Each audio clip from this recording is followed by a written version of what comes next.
Thank you. I pledge allegiance to the flag of the United States of America and to the republic for which it stands, one nation, under God, indivisible, with liberty and justice for all. Thank you all for coming. Roll call. Supervisor Van? Yes. Councilman Barber is absent. Councilman Carter? Here. Councilman Corrier? Here. Councilman Pulaski? Here. Okay, can I please get a motion for the minutes of the May 6th regular monthly board meeting, please? I'll move that. I'll sign Any more discussion? All in favor? it. Aye. Any opposed? Did you say Jim might be here? Yeah, it may be late. So in your packet, you do have the bills for the month. We're going to go over that. So the general fund was bill was $19,307.47. Highway was $29,400.11. The town hall, highway garage, capital was $126,747.08. Line mount sewer, $3,275.41.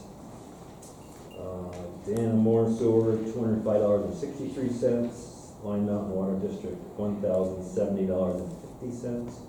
Dan Moore Water District number 2, $25, and the Ledgers Corners Water District was $3,034.02, which gives us a grand total of $183,065.22. Can I please get a motion to accept that? Make a motion to pay the January bills for $183,065.22. May bills. May bill. You said January. I'll second. Okay. Any more discussion? Then in the sun. Roll call. Jason? Yes. Deb? Yep. Mike? Yes. Joey? Yep. January. Okay. So also in your packet, you have the financial report, so that's also for you to look at. Okay, let me get back on my agenda.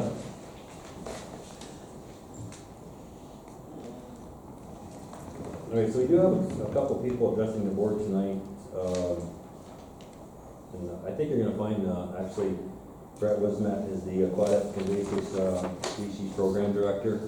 And, the reason that we asked Brett to come down is he assists us with help us harvesting the milfoil out of the lake. We had some issues last year with milfoil, getting on the shoreline and going over the spillway. And so we asked Brett to come down and give us some of his experiences and good next best step for us so we can contain that type of contamination. So it's regulated right to the area of the process. So Brett, podium is yours. Want me right here? Yeah, fine. Good to go. Hello, everyone. Welcome. My name is Brett Wimsatt. I'm the director for the stewardship program at Paulson's College Adirondack Watershed Institute. So, to put it in a few more words, it's the Aquatic Invasive Species Spread Prevention Program. So we run a couple contracts for the state. So one is we have a 5-year contract right now for having the boat inspection stewards all across the Adirondack Park. And then, so that's a 5-year contract out through 27 right now. And then we also have a contract with Lake Champlain Basin Program that funds us on a yearly basis at a number of our sites. So just to kind of give you the scope of it, right now we're working with about 116 seasonal stewards that are working at about 70 locations this year. Of course, one of them being, yours truly right here, Shazy Lake and Chateau Lake, where we've been staffing these locations for quite some time now. So obviously, many of you guys probably know Linda Warren, that's been at the Shazy site here for quite a few years, and we have a different steward there for this year. So that is primarily what I'm working on now. So for the last 7 years, I've been working with the stewardship program, specifically doing managing their decon program and then their watercraft inspection stewards. But leading up to that, which is more important to what we're talking about here tonight, is I spent 5 years seasonally running their dive team. So AWI for about 25 years, we had a aquatic invasive species management dive team, and we worked at during the time I did it, from 2015 through 20, about 6 water bodies in the area. So we dove on I personally did for Chateauguay Lake for 2 or 3 seasons. We dove on Long Lake for a few years, Lake Colby and Saranac Lake, Deer River Flow as you're coming up 30 towards Malone, and Horseshoe Pond as well.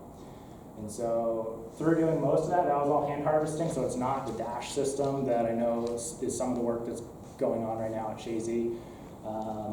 But yeah, so part of what I want to be able to talk about is some of the successes that we had with it.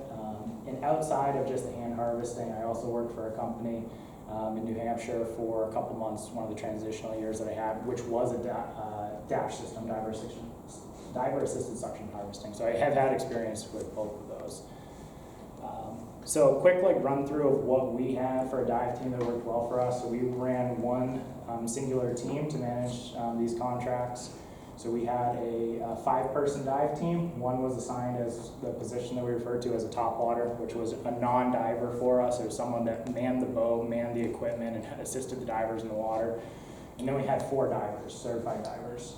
And then we were using, I believe similar to what you have, it's made by JJ Sink. It's a hookah airline apparatus, which is pumping air down to the divers underwater. And so we're not actually down there with scuba tanks. And so we had 4 divers in the water running off of 1 air rig at a time. And we were then systematically harvesting in these beds going through.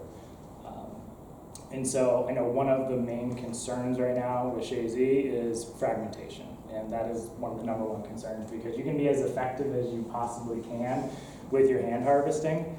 But if you're not managing your fragmentation, it's a complete uphill battle. It's an uphill battle regardless, but fragmentation is how these beds are going to spread really quickly. So one of the important things with milfoil, specifically Eurasian water milfoil that we have here, and variable leaf, is it's able to reproduce and grow off of a single nodal section of the plant. So it's not just scooping up a rose bush in your yard, moving it over, and it takes that whole plant to grow that new plant.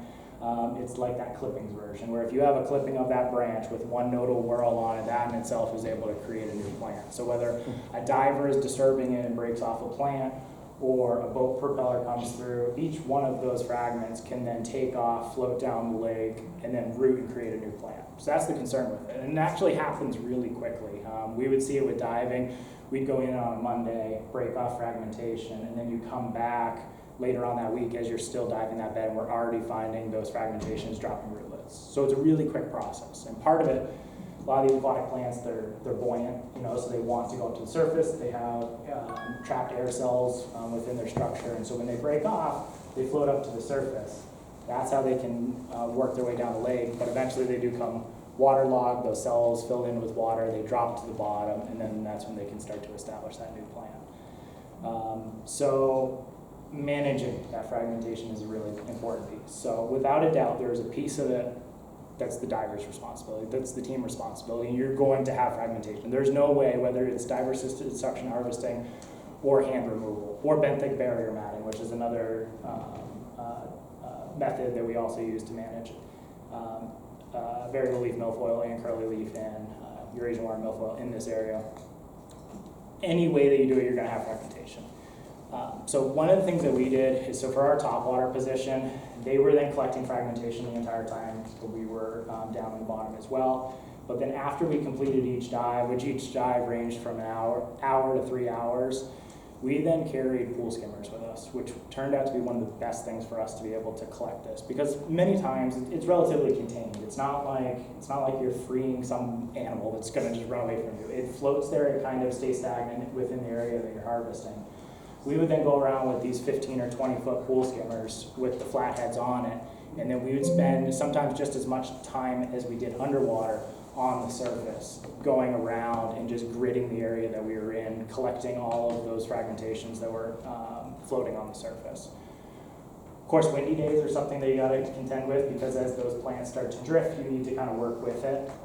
So I know some things that other dive teams have done in the past, we didn't do it, is you can set up barrier systems, linked buoys kind of in the downwind where that water is drifting to be able to catch that. That's also a common system that people use on river systems. So if there's an upriver lake that has milfoil, downriver doesn't, you can put in these boom net systems to be able to catch any fragmentation that comes down. And so that can be used in a very similar situation for at a lake, just using the current or where the wind is drifting it. So that's the easiest way to manage the fragmentation from the diving side of things. But if divers are being careful, both underwater, not thrashing around, systematically removing the milfoil, pulling it up by the roots, you can control a lot of that vegetation and that fragmentation that's coming up. But another really important piece that I wanted to note is part of the evolution of this species is to break apart and fragment on its own. It's called autofragmentation. It doesn't do it just from divers. And so once it starts to topping out refers to, so it's a submergent plant as it starts, grows on the bottom, and then it starts to work its way up to the surface throughout the growing season. And depending on how deep it is and how mature the plants are, it's going to be sometime in July or August, sometimes September, that these plants are going to reach all the way up to the surface. Once they reach the surface and they're reaching the maturity for the year, that's when they're the most susceptible for fragmentation. Because of course at that point a paddler can disturb it, a trolling motor on a bass boat, anyone going through it. But the additional piece and how it breaks apart really quickly is once you have topped out vegetation and then a windy day, that's how it's designed to fragment and then spread. So you take a windy day on the opposite shoreline of the lake, typically westerly winds, you have a westerly wind come in, it then starts pushing those fragments and it moves it over to the east shore and around the lake like that. So it is not uncommon to see like that first really strong, windy, stormy day after the plants start to top out. That's when you're going to see a lot of this fragmentation moving down the lake. And it can be in different stages. Not all the plants are going to reach the surface at the same time. So you can start to have wind-driven fragmentation starting in early July, and then it could continue all the way out through September. So there's two pieces there. So I know one of the concerns right now is you're seeing a lot of fragmentation showing up on the shoreline. The two biggest things I'm going to point to that is once you're talking about these large enough beds that you're now dealing with the wind, you're dealing with the fishermen, there's a lot of user groups that are interacting with it. And of course you have the diver. So it's definitely a mixed bag in this situation. But if you're seeing a consistent amount of vegetation showing up on the shoreline in a broad area, a lot of that's going to be wind driven. If you're seeing an area that's one pocket where it's all blowing in, you can kind of see what the wind patterns have been doing and where the dive team has been going. Sure, you can definitely see where it's, all right, there's 3 times more milfoil blowing up on the shoreline over here, and it's on the downwind side of where the dive team has been. Great, that's a little bit more conclusive. But when you're seeing in the entire easterly shoreline having wind blowing milfoil, that's not the divers at that point. That's auto-fragmentation with wind-driven effects coming from it. So it's a mix of both. Without having any personal experience with the dive team that's working here, I believe there's one with the town and potentially another contractor that's also working.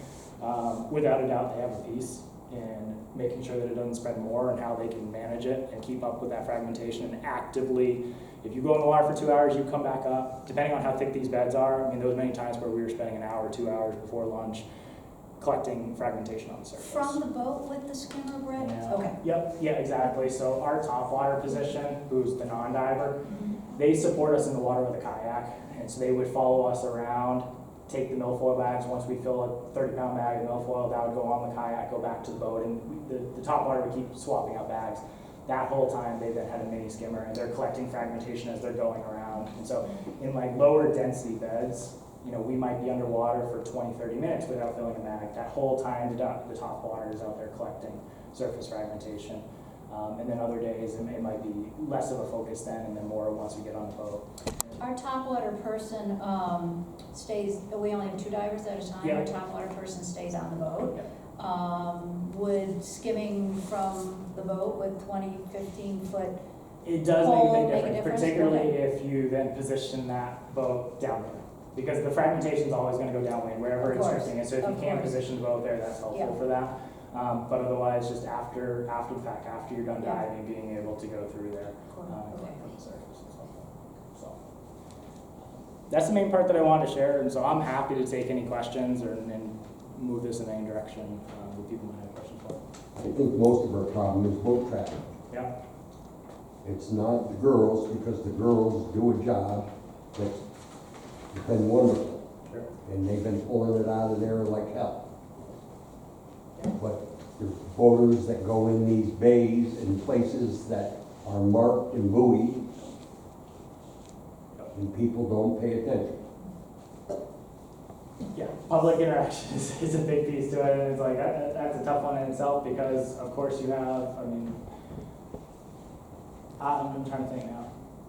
I think I've only been out on Chazy once, and it was about 10 years. And so I don't have that personal connection of understanding where, I've seen some of the maps, I know where some of these beds are, but I also don't know exactly in relation to how deep they are and how much boat traffic is going through there. I know there's large beds in a couple of the bays. Yeah, putting out the buoys is then also a calling card for fishermen. And what is your feeling on drawdowns? I feel like that was probably not topic. I don't. I don't have a stance on it. I know it's a tool and I know it's been effective in places. It's been very effective for us, but Yep. we have a lot of naysayers. Sure. I personally don't know enough about it. I really don't. It's better than having that chemical they want to For use. selling. I just want to know, I thought, for some reason, I thought that diver assisted suction harvesting had very little fragmentation, so. It has far less. Far less. So what's the percentage compared of the hand harvesting? Yeah, I don't have a number to put it to. So in some cases, because diver station, so for the crew that you have here, are there 2 suction lines going down, or is it a single? Does anyone know that? What's that? Single. Single. Yes, Single that's suction line. the biggest thing right there. So each diver is causing fragmentation. And we only have one diver using it. Right, exactly. And so right there, it's 4x for the team that we were on, because we had 4 divers down there, 4 times the amount of fins. Fins are when you're moving around and trying to position yourself, your fins are cutting the milfoil all the time. Yeah, but you're also pulling 4 times the milfoil. Pulling 4 times, yeah, everything. And so I mean, you could probably make an argument for many beds that we were in, it's 10x. So part of that is also going to be bottom composition and how dense the milfoil is. Yeah. When we go to a lake, like we're at Kawasa is another one we're on. So part of the Saranac chain, right outside of Saranac Lake, that was one of the best lakes that we could work to manage. It has curly leaf pondweed in it, has variable leaf milfoil, it has Eurasian water milfoil, but it has so little that we were entirely circumnavigating and managing the entire lake every June and every September. In total for the year, we take out about 40 pounds. So it's very little. We'd only find 4 or 5 plants of variable each year, 4 or 5 plants of Eurasian, and then we'd get 20 or 30 pounds worth of curly leaf pondweed. In that case, fragmentation was so close to zero because we would find a pocket. Great, if there's a 6 by 6 acre curly leaf right here, we can come into it very slowly, hand harvest very diligently, pull up the roots. Anything that came up, you could pluck it, put it in your bag, and you'd be in great shape. Where we would see fragmentation through the roof is when we would go to a bed like we were experiencing sometimes in Chattagay Lake or in Long Lake, where there were days that we were harvesting 2,000 pounds of full ton of milfoil in the morning before lunch. We would offload that and then do another full ton in the afternoon. In those cases, you couldn't swim through there without it being caught on your weight belt, your fins, you were tangled in it, it was an absolute mess. So you come up to the surface and it was carpeted with fragmentation. The difference is with them, that's diver-assisted suction harvesting, is you're going in and you're going slow. It's way slower to be able to be sucking up the root systems and going through it. And so what I've also always said is when you have that level of density, when it is just 15, 20, 30 acres of just dense matted vegetation, to get on top of it first, hand harvesting is more effective. You're doing it faster, you can go through, you can pull out more, you can have more divers in the water, but then if you actually want to be able to curb it from there, diver-assisted suction harvesting is far better for going through slowly and methodically, being able to get up each little fragment and things like that. So both in tandem can work well. Yeah, we've had very good success, I think, with our diver assisted. It's been amazing, and yes, we do know that there were some complaints about it washing up on shore. How long approximately does it take for milfoil that's come adrift to root and be an issue? Yeah, it starts to become an issue the next year. So in that first year, The following year. yeah, the following year. So you can, when you start to have it root, it's going to root it, and much like any other seedling, like it's not guaranteed. It's like you can have a fragment go, it can start to root, it might not take hold, it might struggle, if it gets pulled up, it's still a plant. plans you have. Because we did some tests, well, it's probably 8 years ago now. But we took milfoil from different sections that came up. And we tested it for how long it would take to root, or if it would root.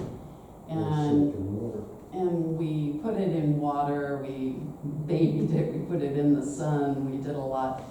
Most of what we had never rooted. And honestly, it wouldn't even sink. After weeks, it wouldn't sink. So we felt a little better about that. The girls on the boat do have a net, and they do try and get what they can. And of course, we do know that some of it isn't going to make it, and whether it's boats or whatever. But we could do, with owners' help, we could also ask them to clean up what comes on shore. Sure. Because we can't do that, we can't go on their property. But everybody could pitch in and do that. Without that. Yeah, no, that'd be an easy one. Yeah, I wish I knew more about the science. And honestly, there's not enough research out there on it, so that would be something that would be a great next step. And I've talked about it with Dan Kelting, who's the president of the college now. He was the executive director of AWI for 20 years. And that's something that he always talked about, was wanting to do more research on how they take hold, how long, timing, difference between variable and Eurasian, because I always told him I was seeing variable leaf milfoil rooting faster and trying to do a fix to the bottom at a faster rate. So don't know all those answers. Yeah, one more just interesting thing is that our wind primarily is from the west here. Yep. And we have the greatest problem with milfoil on either the western shore or all the way up at the north or south end. On the east, we don't have a problem. Even like where we see milfoil coming across that's been chopped up or whatever, but it doesn't root. Yeah. Yeah, and I mean, so part of that too is, I mean, if you do then have, I mean, you're talking about the easterly shore, which is getting pretty constant westerly winds pushing against it. And so part of that constant churning too is if you do have fragmentation that makes there, it tries to take hold, and then it's just in a washing machine for a couple weeks, and it gets past the point where it's no longer viable. That's the other thing, I don't know for sure, it's going to vary on temperature and different lake conditions, how long that fragmentation is gonna be viable. I don't know for sure. So but by the time it gets there, it goes into the tumblers, beating up on the rocks. At what point is it no And we longer have tumblers on Yeah, Shazy Lake. yeah, exactly. We have wind. And so a lot of times, and that's going to be pretty common. So I mean, your boat launch is on the northwestern side of the lake. That's typically the access entrance point for most invasives. They're coming in on a boat in most cases, and more often than not, the first time you find these invasives, they're going to be around the boat launch, and then they start to spread from there. And so it makes sense that in that northern basin and along the western shore, that's where you start to find it. And then anywhere that you start to see it along the eastern shoreline, chances are that is from a fragmentation that means that opposite shoreline was eventually able to root. Our boat steward that we had for many years did a great job early like that, but now she's gone. Sure. But we can only hope that we get somebody as good as she. They were phenomenal. Linda's incredible. She's still working for us. Yeah, She's I over know. on I Champlain know. now. Yeah, no, she had the highest inspection to decon rate in the program last year. 30% of boats that launched at Chateauguay Shazy last year were decon. It was incredible. She's incredible. Yeah. In all your experience and all the research that has been done on eradicating milfoil from Adirondack lakes, has it ever been eradicated completely? And if it has, how long has it stayed eradicated? And how did you do it? Yeah. So the best example I have, so if you have a dense bed, in my experience so far, for everything that we've done in similar lakes and programs, it's not going away. And what I don't know is of course, it's the hot topic for Celicourt. I'm not saying it's left, right, or center right now. It's a tool right now. We're doing more, not we, but like just in general, people and other institutes are doing research on it and figuring out where it lies in the toolbox. It's a tool right now. And clearly some lakes are having some success with it. The problem with the extremely large, dense beds is the ability for divers to truly get every fragmentation out, every piece of fragmentation, every plant, every seed, every section of root is going to be really challenging. So it's almost impossible. It's close. It's close. It's an uphill battle for sure. I mean, so there's this thing called the invasion curve. You can find it pretty quickly with a Google search, but it's basically a graph that shows you the relationship between time, cost to manage, and the amount of acreage. You do hit a point where, according to that invasion curve, it's no longer able to eradicate, but the potential silver bullet is going to be where other tools come in and how that might be able to affect it. So where we've seen eradication or as close to there possible are lakes that we're finding like first point of contact within the first year or two. Right. So Lake Placid is a lake that had variable leaf milfoil introduced into it a number of years ago. But due to a couple of factors, it's pretty well taken care of. One, it's an extremely deep lake with a littoral zone that is not conducive to vegetation growth. A lot of it is like straight faces into 20 to 100 feet of water, and there's not a lot of region for it to grow and take hold. Where it can take hold, it was discovered very quickly, and divers have been steadily going there, in the spring, summer, and fall, and just doing routine checkups. So at one point they're harvesting, I don't know the exact poundage, it was a different team, but they were pulling milfoil out of there. Now the last couple of years, they're finding like one individual plant each time they go there, and they're able to remove that and getting like as close to eradication as possible right now. So on a lake like Shazy Lake, or let's say Chateauguay Lake, Yeah. what would be a good amount of divers and teams would it take to really take a big chunk of it out? Yeah. How much would you need on a daily basis to do this? And Yeah. how many years? Yeah, so like, obviously speaking from what I know, when we were running our dive team with 4 divers in the water, we could make some damage in some of these areas, and particularly Long Lake is where we got into some really untouched, really dense, variable leaf milfoil beds. And I mean, there was 2-week periods where we were pulling 1 to 2 tons every single week for a couple weeks. And you hit a point where it's like you just acknowledge that there's going to be a lot of fragmentation. You're going to deal with that. But then once you come back in those following weeks, then it's all about managing what's there for fragmentation, getting the rest of the system. So at first it was kind of bull in a china shop, and then it was refinement after that. There was certain beds in there. Of course, we were only there for 2 years or 3 years. It's a 9-mile long lake. We weren't able to manage the entire lake, but the areas that we were able to, there was one stretch. It's that cobble rock seawall along where that dam blew out, if you're familiar with that, right next to the bridge on Long Lake. That, we were pulling a couple tons of milfoil out of there each week that we were there. By the last year that we were there, year 3, we would go through and we'd just pull a couple plants. And we actually got on top of that really, really well. We were proud of that one. So it's certainly possible. Also found that like more sandy, gravelly bottoms, we were able to be on top of it a little better compared to really mucky, silty areas. Those areas, there's just so much more in the sediment layers that it was hard to stay on top of, whereas you get onto those shorter littoral zones, the areas where enough sunlight can get down, where the plants can take hold. And so that particular area that I was just talking about, those plants were only growing from about 2 feet away from the shoreline out about 15 feet, and then it would drop off too deep, and then they weren't growing anymore. And so it's a really condensed area where we were able to manage, and it was maybe a total of 2 or 3 acres. So one dive team isn't really gonna make a dent. One dive team definitely can. So another big success story for us is Lake Colby. So Lake Colby, obviously not as big as Shazy, but so we started diving there. Actually, Dan Kelting, president of the college, he was on the dive team. What's that? Sorry, 4 divers? 4 divers. Yep. 4 divers with 1 support person. So that's what they did. They had 4 divers working on Colby back in around 2000, 2001, 2002 starting. And Dan always referred to it as you could walk across the milfoil in the 3 primary bays around Colby. And through benthic barrier matting and hand harvesting, it got into a really good spot.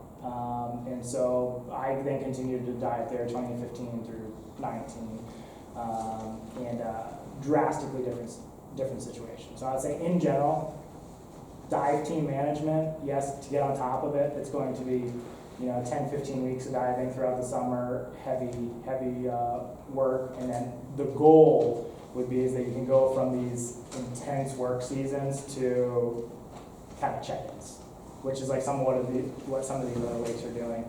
So where. like the frequency changes? Yeah, and yeah, stuff? exactly. So if you can get on top of these bays, and potentially it could be something where you invest in 2 teams. You invested 2 teams to really get on top of it. Two teams of 4. Yeah, exactly. Or something in there. I mean, it could also be teams of 3. I mean, there was some challenges with 4 at times, with 4 divers underwater, a lot of lines. People are getting twisted up. I mean, honestly, I feel like if we were to do it again, maybe 3. Maybe 3 might be a good kind of middle ground to be effective and still efficient with it. But yeah, for the most part, the goal with some of these heavily infested lakes is going to be to suppress it and then come in, so if you're spending $150,000 a year, whatever it might be, for the dive team, if you can then get to the point where they're coming back for, 2 weeks in July, 2 weeks in August, and that's your season. Where do you get your funding? So. This is all volunteer, all.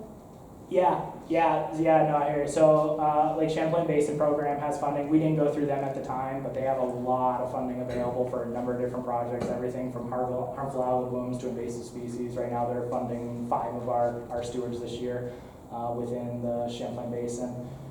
Some of our funding before were through EPA grants through the state, and then there was also actually when we were on DuraFlow, that was through a logging settlement for pollution. So grant. Yeah, grant funding is and there's honestly New York State actually has a lot available for it, and DEC has been continually putting out more for it for both prevention, which is obviously the program that I'm dealing with right now, but then management side of it. So options exist there. I heard someone mention drawing down the lake, and I'm new to the lake, but how effective is that, and what are the objections to it? Sure. What are the objections? Again, I don't know a whole lot. There's others that can speak to it, but yeah, part of it is being able to draw it down to a point where you're killing whatever vegetation is above that water line. And so, but beyond that, I know other people have concerns about. I don't know. That's a whole I can other speak to. Yeah, I was gonna say. I do know we had a DEC, I can't remember his name, that came, Chris Chris, was the senior guy. that said that, Senior employee. when we draw down, it does kill the bed, but then the next year, the milfoil is the only thing that grows back because it grows so much faster than the native plants that now you've just basically fed the bed. Yep. You've made the bed a lot stronger by drawing down. Yeah, Fertile. no, that's a really good one, and I knew about that one too.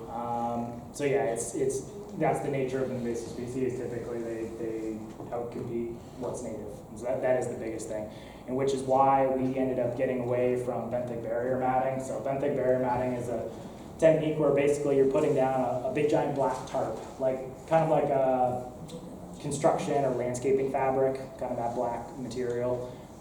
With like every 5 sections, it was a 20-foot section of rebar, and you take this mat that was 20 feet by 30 feet, and you lay it down on the bed floor to basically block out the sunlight, stop the plants from photosynthesizing, and kill them. But then that's what we'd end up seeing is then you take up these mats in many cases, and the milfoil would be the first things to spread back in it, because naturally you're still having milfoil growing around the edges of it. Right. So short of going to the absolute 10th degree and being able to black out an entire bay and truly get on top of it at that level, which is really, really challenging, we're then seeing too many negatives from it. Do you think the 2-foot drawdown that we've been doing, if we went more, would be better? Because then we'd be killing more. I don't know. I mean, I don't know. I mean, I don't know how far you have to draw down to make it effective. I don't know the northern basin of the lake. I don't know. Is that all 4 feet? Is it all 8 feet? I don't know. About 4 foot. It's 4 foot. Yeah. I mean, it's at some level. Again, that's something that I don't have enough experience with. I don't know how much actual research is on it. PhD thesis. Yeah, exactly. And I know for other invasives, it's more heavily studied, and it hasn't been effective. Things like water chestnuts, the water chestnut bed can withstand for like 10 years and go through freeze cycles, go through droughts, things like that, and then they'll keep coming back. So they've tried drawdowns with those, but then they don't work. So milfoil is a different story, but Yeah. Well, didn't we have people that came back after 3 years and did a test to see if the natives were killed and how much of the Eurasian milfoil was left? And it was working. Isn't that correct? Yeah, that is correct. We did have, we didn't see in our study, we didn't see much of the native milfoil, the good milfoil, being affected. And the milfoil does come back. I mean, it definitely does come back. But what I was going to also point out to people who may or may not know is that we've had tremendous success on this lake with what we're doing. And I hope everybody realizes that. I do a survey every year at the beginning of the year before we start collecting any milfoil, and I do it again at the end. And it is significant, the corrections that we make on this lake. And if you consider that most of our lake is too deep to grow milfoil, so we have certain beds that we've almost completely eliminated already. And we go back every year to check and make sure things are good. That's where we had hoped maybe a drawdown would also help to keep it, you know, away from coming back, because we eliminate it, and when it's eliminated, the drawdown makes it the best possible solution for that area. Then the deeper ones, you know, up to 10 to 15 feet, that's where we can really concentrate.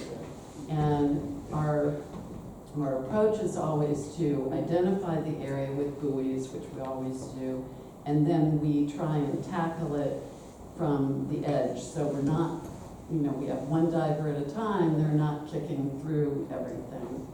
And it's been pretty darn successful on our lake. So I hope everybody feels encouraged So I think- by that. And I hate to cut the conversation off because it's actually helpful for everybody to hear it, but we do have a pretty good sized agenda tonight. But the reason I brought Brett in is that the more we can educate ourselves, educate the board about what works, what doesn't work, you know, we're gonna have, you're gonna see education on for Celicor. My job as a supervisor is I need to stay neutral as much as I can, Sure. right? So does hand harvesting work? I think it does. But was hand harvesting sloppy this year? It was. I have the pictures to prove it. So the reason I brought Brett in, I said, listen, help us understand how we can be more efficient, but that technique we know it does work. We want to be efficient so that it doesn't go and reroute itself in another part of the lake and we have another bed or concern to worry about. So again, the reason for Brett was education, help us get better, because we always want to try to get better. That's our role as this community, is to get better in what we do every single day. And again, for us, and this board, is for us to keep finding more and more solutions so we can educate ourselves, bring it back to the community members that represent all of the town of Dannemora, and figure out what's the next best step to keep this pristine lake at one time had no milfoil. So, does hand harvesting work? Yeah. Does Celicor work? Yeah, it does. Is there different costs associated with each one of those two application techniques? Yes, there is. But I think they still allow us to have us more tools in our box to be able to keep this lake, or hopefully get this lake back to where it used to be, which I don't know if that's possible or not, but, and then also keep a balance of the whole ecological system of our lake as well. So I think that's, and I want to thank you. I think what you did today was actually helpful for a lot of people in this room. I mean, showed me something I didn't know either. And I just want to thank you for your time and your energy and your commitment to trying to educate us on what you've learned and what you need to get better. Sure. I just have one question. It's simple, a lot of people were talking, I don't want to interrupt anybody. Do divers need training, certification, anything they can just freelance out? What's the extent of the diver? Yeah, so for our dive team, we require people to be. Not your dive team. Yeah. Is there a state law, is there? No, so when you're not diving on tank air, technically it's not scuba. I believe it's SNUBA is what it is. There's a different acronym, but it's not technically, concealed air that's going down below. And so technically you don't need scuba certification through now or past. Is there a training to pick the milk? No. There's no formal training. So we kind of had our own deal, and I did my own training for our divers, and so Mark has talked about that before, and I almost helped with some training up here a couple years ago, but then birdie in my ear recommended not doing it just because divers weren't certified at the time. I don't know if that's the case now. And so if I'm going to be training people to be as close to scuba diving as possible, underwater, you could get tangled. I mean, there could be, consequences greater than just someone snorkeling So it's around. more about certification of scuba itself than it is. Yeah, exactly. Than And it it's is the like, harbor it's, assessment. yeah, so, and another program that does this, Upper Saranac Foundation, they have their own dive team now, and they manage their lake, and now some other contracts. I believe they require their divers to be scuba certified to be able to do the work. So for us, that's kind of the first step, is getting scuba certified, and then putting together some sort of training, and I'm not opposed to that, but I don't know what it looks like. So Our divers are scuba certified. but they are now? Yeah, Okay. as They of are. last year, Okay, too, good. we have, Yeah. That's great. yeah, before they even started, but that's not addressing Mike's question. Yeah. His is about the harvesting, not about the, Oh, okay, yeah, so Breathing. like for physically being able to do it, to properly manage the bed, that's what we're talking about. And Yeah. Yeah, to be a good gardener. Yeah, there's no formal training. Okay, State doesn't have anything, lake associations don't, we don't as a Okay. current, so. good, good. Thank you. Joe, Thank you very before much. you move on, you made some reference, you picked up these pictures, can you tell me what is it that you have that indicates that it was sloppy last year, and where does that come from? Could I make a question and comment about that too? I don't know if other years have been complained as much as last year on the